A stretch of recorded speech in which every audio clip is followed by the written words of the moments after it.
Speaking of things, what is it? Are you not sure what we're doing? Tell them what it's about. It's going to be about some things. Oh. Okay, let's just roll the episode. And that's our cue right here. Oh, welcome, Dave. Welcome, Tim, to another podisode. A podisode. That's copyrighted. Don't try to take it, bitches. It's not copyrighted. I thought "Don't try and take it, bitches" was copyrighted. Maybe I'll have better luck copyrighting that. I don't know. What the hell? Maybe we'll ask the AI to copyright it for us. Yeah, AI, it's everywhere. It's everywhere. It's infecting us all. It's going to take over the world. The freaking AI. It could. It's in everything. Did you see this? I'm going to show you. We've got visuals here. Oh. On the what is it called? What is this? The pod show. We've got visuals for our viewers. And right now, what I'm showing you, Dave, it's a little social media app, something new called Instagram. Oh, I'm vaguely familiar. And what are you seeing in front of you? What do you? Give me just a breakdown. It's pretty easy. There's pictures with a woman, maybe a fitness person, pink hair. A lot of pictures. Would you say hottie? Would hottie be a good word? I would describe her as very attractive. Yeah, she's getting you to focus primarily on her breasticles up in the upper chest region, the way she's kind of letting them all dangle out, and buttocks. She's got the pink hair. She's going all fancy poses. Oh, there she is in a bikini. She's got a bikini, Dave. Yeah. She's got all kind of crazy pictures. What's going on? What's this got to do with AI? What do you think? She ain't real. Really? Completely this chick. AI generated. This chick, who's not a chick. AI generated. Pulling in, I think they said 11,000 euros. That's a different type of money. Yeah. Nobody knows where it comes from. I think Europa. Yeah. When I last checked, homegirl, who's not really a girl or home or any of that, 11,000 euros. So a month. 11,000 euros a month. Wow. So there's some, I'm guessing, what do you think? What is behind what can you see her name? Fit Elena? Yeah. And it's Alana? Yeah, Alana Lopez or something like that. I don't know. Whatever. Anyway, she's not real. Forbes did a thing on her. Well, I keep saying her. See, that's the thing. The AI tricks your brain. Tricks your brain. So Forbes did a story on her on this nonsense on the fake account, and people know it's fake. And guess what? People don't care, Dave. Can you scroll through some photos here real quick? Yeah. Oh, hell yeah. This is an interactive pod show. Oh, stop. Okay, I'm stopping. Do you see something good? So go to the top center. Top center. We're going. Uh-oh. What do we got here? All kind of comments. So interestingly, I wanted to see not many photos, but this one, I wonder if this one's Photoshop because you actually see her hand. And AI does not do hands well. Oh, no.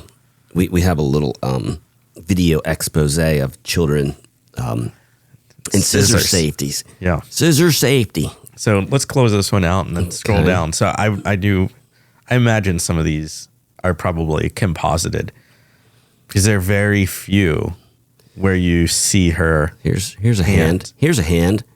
We got that one looks a little janky where the arm's coming up. It doesn't look natural the way the arm's coming up on the side, but it's passable.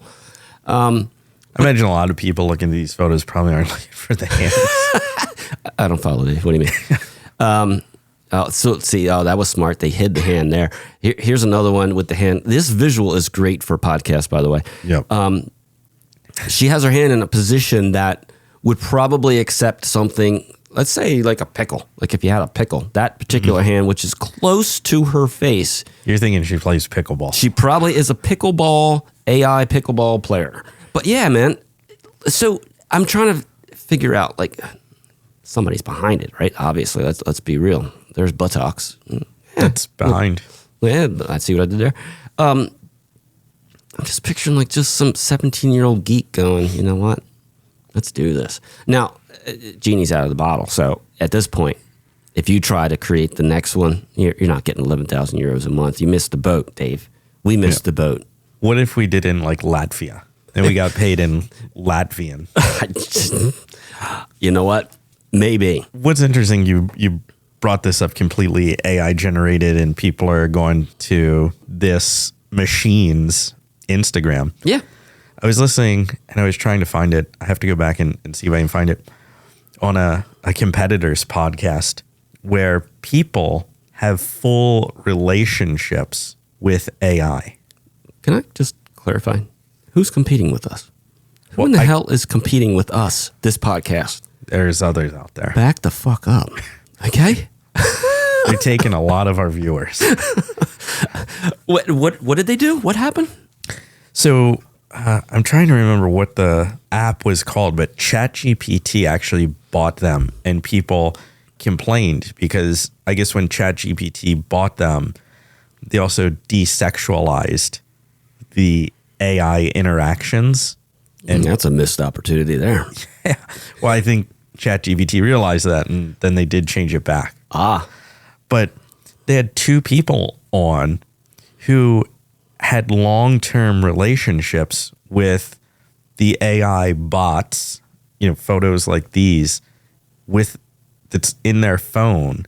Wait, long-term. What does that mean, relationship?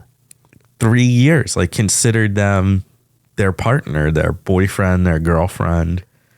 Just like I've never met you in person, but we're like a thing. Like, hey, there's people that write to people in jail all the time, right? And they're in a relationship. They're not in a relationship. It's just like a pen pal, but they're getting off on it somehow. Yeah. They think they're in a relationship. Well, then some of them do get married, right? This is not going to result in marriage. Well, can you marry the AI? I married the AI. I imagine at some point. Why not? Yeah. Holy shit. So they're 3 years you're spending just communicating back and forth to the bot? Communicating back and forth to the bot. And the bot is learning, obviously, from all of the interactions on what is the best response and everything. Likes, dislikes, this makes you happy. Yeah. Oh, making the perfect partner. Exactly. Minus the partner. Minus the whole real thing. Yeah. They're probably working on that. Well, in the podcast, they talk about the next step in having mannequins or dolls. Oh yeah. Yeah. That's in the works. Hell yeah. Hell yeah. Oh, man. So full-on relationship. Yeah. You know what? Hey, the way back when you had the pen pal, or more recently now you have some social media chat, and you think you're chatting with, I don't know, Ayana out in Spain somewhere, and you're like, man, this chick in Spain digs me, man. Yeah. She's in a poor town, and I'm just like the hero to her. She thinks I'm the great. And how long you been together? Shit, 3 years, dude.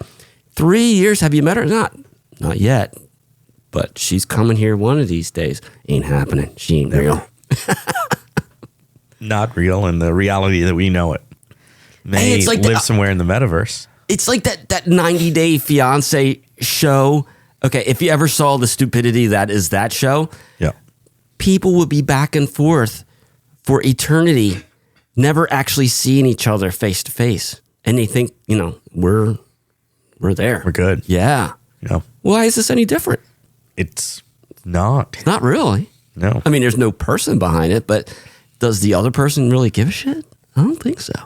What other person? Well, the person that's the real person. There's a real person and there's an AI, quote unquote, person. I mean, the real person thinks that it's a real relationship. Yeah. But what if they realize, oh, it is AI? Do you think they're giving up on it? I don't think so. I think they're going to ride the wave, man. No, I think they are. We could get AI to do this show, and then we could just not record or do anything. It might make it easier. Ask ChatGPT. Do the show for us. So we actually did put in a little snippet just to see what ChatGPT would throw out, what it would give us. Describe what you mean by snippet. What are you talking about? Yeah, so prompted ChatGPT wanted to know if it could write the show for us. And one of the things that we've talked about a couple of times now is woolly mammoths. And they're bringing back the woolly mammoth from extinction. And so in ChatGPT, I prompted it. I said, I want you to help me write a comedy script for a podcast. You're an expert comedy writer. You write in the style of Seinfeld, Curb Your Enthusiasm, and Larry David. I want you to write a 10-minute comedy skit for a podcast with 2 hosts. The topic should be funny and about the woolly mammoth coming back from extinction. Okay. That's what I gave it. And the ChatGPT did what for you? ChatGPT gave us a whole script. And so we have that script now. All I said is Seinfeld, Curb Your Enthusiasm, Larry David, that style about the woolly mammoth. It gave us 2 hosts and assigned Jerry and George, which were characters on Seinfeld. Did you know I was a thespian? I did not know that. Try not to brag about it, but big. Kind of feels like you're bragging about it. I discovered my thespianism in high school, and I haven't looked back since. I guess that's a good time to discover that. It's a good time to experiment with thespianism. I'm not ashamed of it. You shouldn't be. I'm not a practicing thespian, but I'm willing to give it a try. Well, hop back into the Thespians for a second. I'm a method actor, Dave, so it might take some time. I wonder if Elena is a thespian. I don't know. So we're going to read the script, and then we want to know from our viewers. I think it was a studio dog. That was a studio dog. We want to know from our viewers how you think ChatGPT did writing it.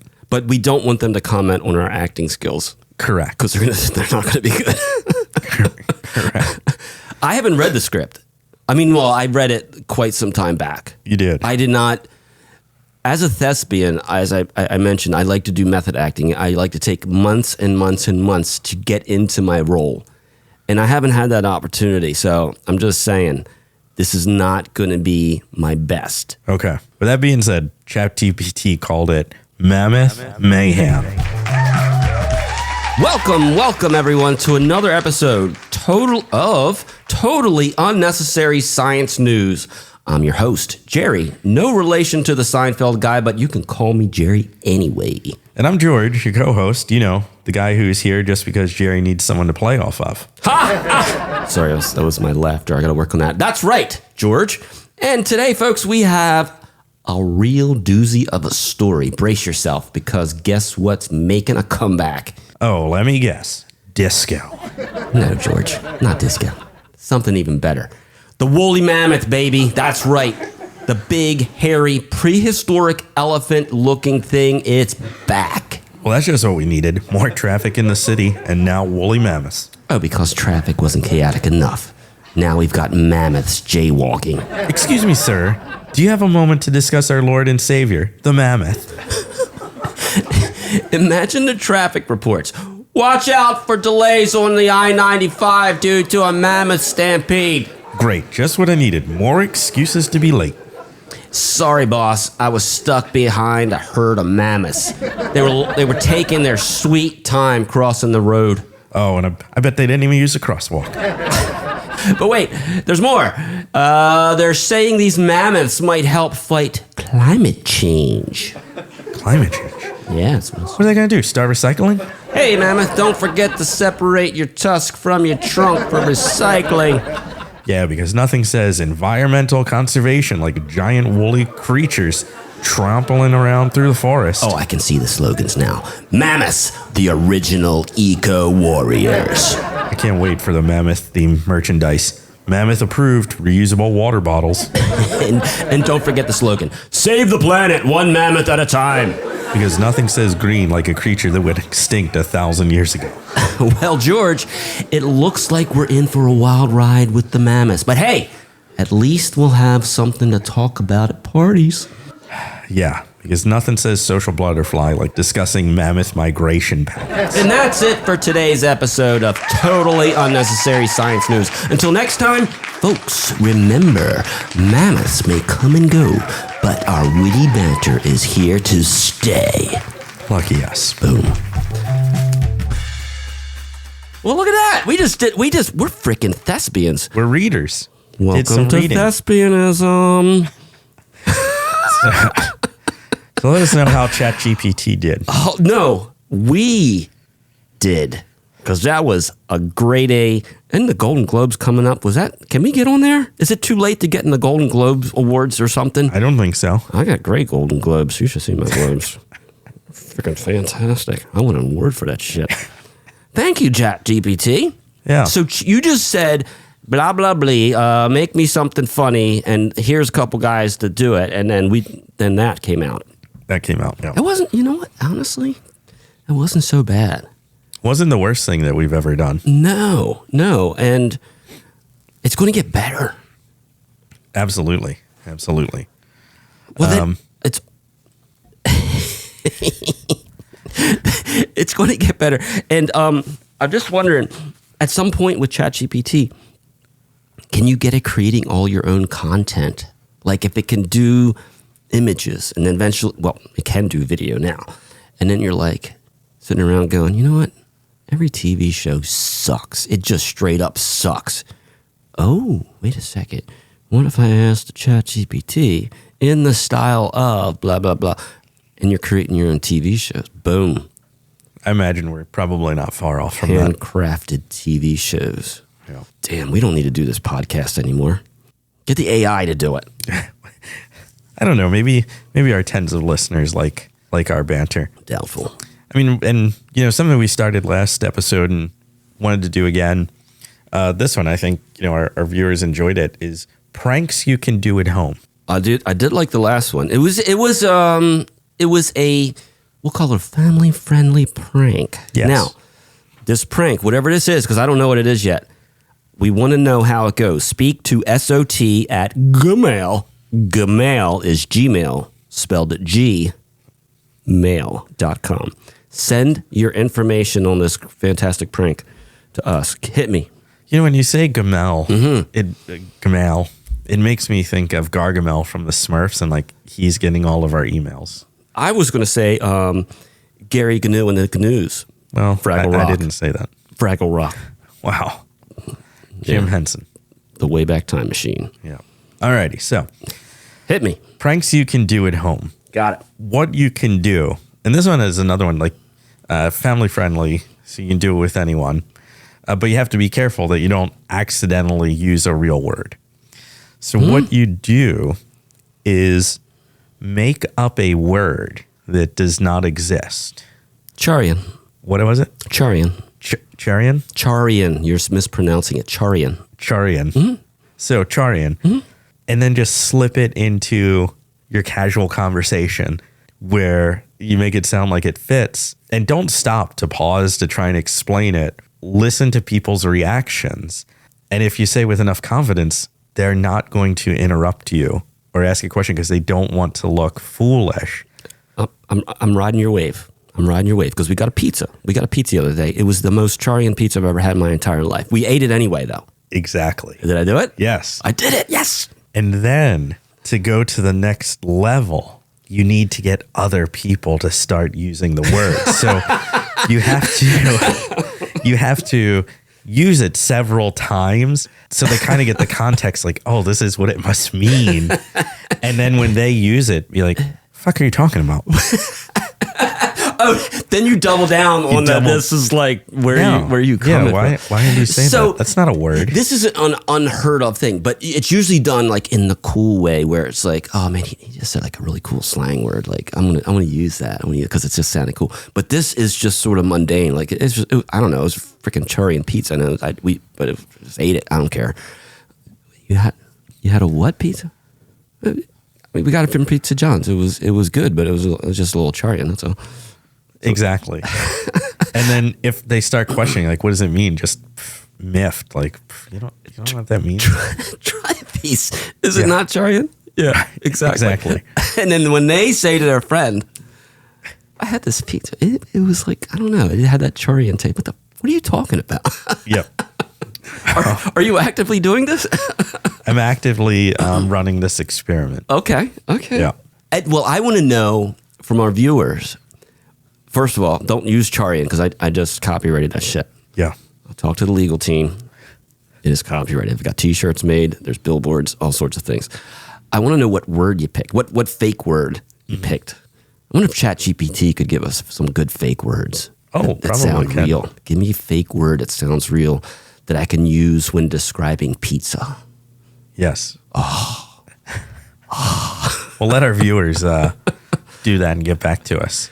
I like that. Look at you. You're doing pranks that you can do at home. That you can do pranks that you can do at home. All right, people. Speak to SoT@gmail.com. Hit us up with your what is it? It's the pranks you can hit me up. Pranks you can do at home. With the prank that you can do at home. We out. Later.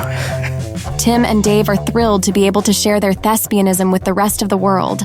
After hearing their read of a ChatGPT-generated comedy script, they fully anticipate a flood of offers from Hollywood for major motion pictures, as well as other high-profile acting jobs.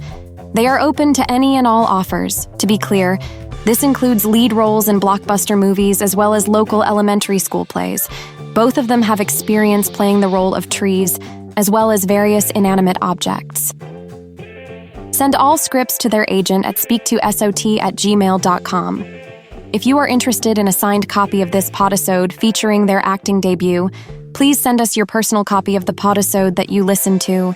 Tim and Dave will sign it, then we will return your personal copy back to you so that you can proudly hang it on your wall. Oh my God, your friends are going to be so jealous. Not. Until next time, keep speaking of things. Another podisode. A podisode. That's copyrighted. Don't try to take it, bitches. It's not copyrighted. I thought "Don't Try and Take It, Bitches" was copyrighted. Maybe I'll have better luck copyrighting that.